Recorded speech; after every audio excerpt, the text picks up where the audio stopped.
how did that spark? How did it come together? And how did it become what it is? That's a big one. But simply put, we met, and I mean, you proposed it, right? Well, this is how I think our collaboration on Paper Lab started, because technically Paper Lab started a little bit before with a friend of mine named Joel. Great artist, but when it actually really became a thing is I remember we knew each other's capabilities, and there's this really fun drawing of Batman that we did together. She was like, "Hey, I'd love to like paint over or watercolor over your artwork."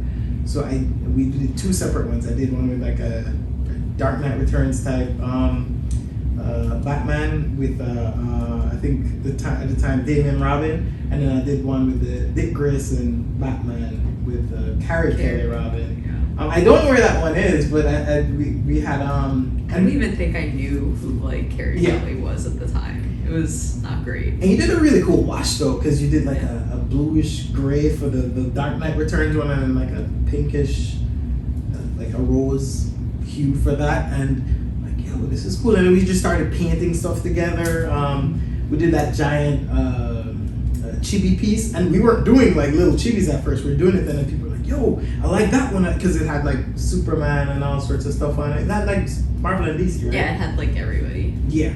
And if you were like, oh, we like that, so we're like, oh, I started taking pieces of it and then like re-inking it digitally and recoloring it. So it was a separate piece. It wasn't like I was just, ripping off, our own work, but because that one was painted.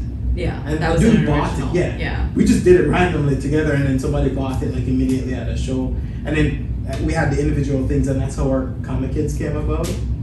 The little cards. Yeah, I don't know if we TMing anything. Okay. Cut that. Yeah, cut it.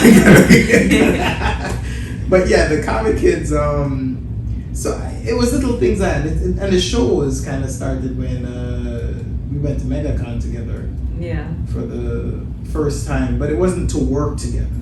You remember why we? I was competing in the cosplay contest, and Mervyn had a table. Yeah. And I even took a nap under the table. Yeah. But here's the big part of it. I was doing things a certain way, and she came. She saw the table, and she's like, "Wow, this is trash, bro. Yo, fix your stuff. Get your life together. Where's the prices? What's going on, man?" So she pretty much redid my whole thing, put prices on stuff, like we rearranged things, and that's one really cool skill that especially when we're starting out, when we're trying to figure out what to do at these things. When money wasn't coming in or things weren't working, you didn't have any problem moving stuff around to get eyes on it, and you still do. If something's just not working, you'll be like, all right. Yeah, sometimes it's a vibe, and I think that's part of being like an artist and going to these shows is you have to be able to remain flexible. Otherwise, like your work could just suffer because like people just won't have eyes on it. Yes, it's if you build it, nobody cares. They won't come. Yeah, I mean, listen, literally, you have to put so much of yourself into the art. I definitely understand. You put so much of yourself into art. You're like, why do I have to do more? Like it when you're especially talented, you put your blood, sweat, and tears. And this goes for many professions. It's not just an art thing. You say you study. You went to college. You have all these degrees, and then. Like, why am I not?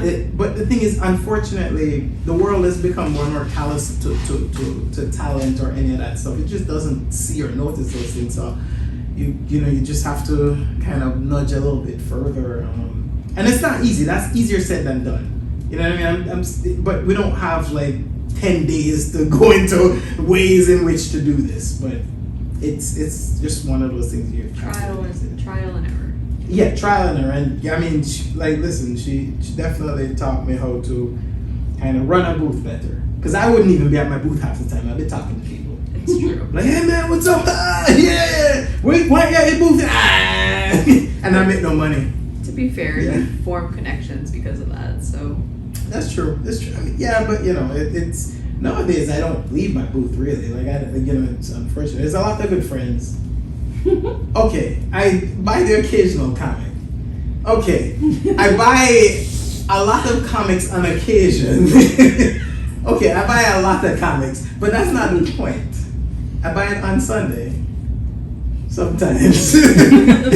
Sometimes when I've not found what I needed on Friday and Saturday, and if there's a Thursday. look, I know how it goes. You just stumble across an anime figure and you have to save it. Yeah, that's true. That's true. So from sleeping at the table and organizing all of his baloney, Yeah. We started from the bottom. that led into Yeah, it led into us working together, and then, like I said, it's a very complicated story, but I built relationships before with other people, because I was a subcontractor, so I would do a lot of art stuff, and I knew, let's just say I knew certain clients that, because I was already doing client work for other people, so it was nice capital for us to kind of start, traveling to shows, and it did help knowing certain like con chairs and whatnot. And I'm trying not to say people's names because I don't know. Yeah. I mean, we're friends, but I don't know if it's a situation where I should be talking people's business right here, right?